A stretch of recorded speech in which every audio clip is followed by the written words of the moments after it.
Okay. Boleh cakap something untuk Mas Kulin? Hai. Cantik tak saya sekarang? Sebelum dan selepas. Sebelum tadi tak dapat. Ini dah selepas. Tapi belum siap lagi ya. Tunggu sekejap.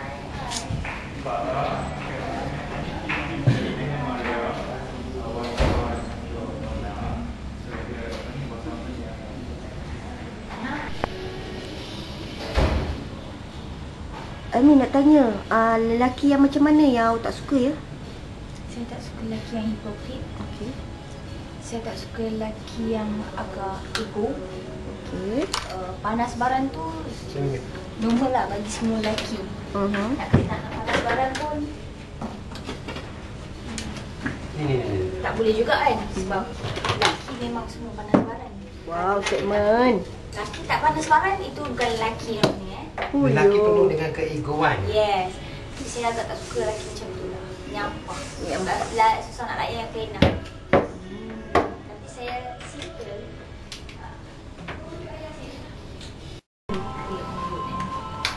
Dia nak manja-manja je. Tu bos tu nak manja je bos. Sini. Kena sayang. Sini boleh? Okey, cuy.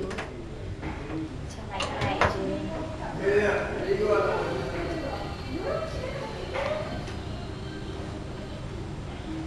Dia kali ni kat rumah. Nak balik ada jemput apa yang nak pasal.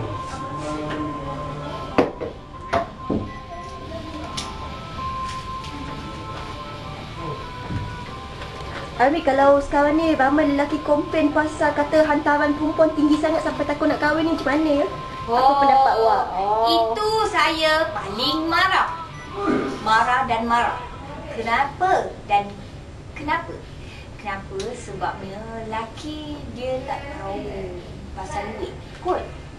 Sebabnya sekarang barang dah naik, minyak dah naik, segala beras dah naik, harga semua dah naik. Semua dah naik. Nak beli barang lagi, nak beli baju kahwin lagi, itu lagi sewa dah buat kumpul 30,000. Kalau kahwin tak ada 30,000 jangan kahwin. Hantaran. Habis tu kalau hantaran pun pakai duit. Lelaki tu tak guna kalau dia cakap dia tak nak kahwin sebab hantaran naik. Bodoh lelaki ni. Serius. Jangan. Sebab sekarang semua barang dah naik. Kalau cakap macam 10,000. 10,000 tak ada apa. Bagilah 10,000 macam, okey hantaran awak 10,000. Tapi ada 10,000 nak boleh beli duit, nak beli cincin kahwin nak buat apa? Kita kurang 1,000. Kan? Hantaran lagi, tunggu lagi, tak cukup. Itu memang lelaki tak guna. Saya marah kalau lelaki cakap hantaran naik, lelaki tak nak kahwin. Bohong tu. Cinta nak.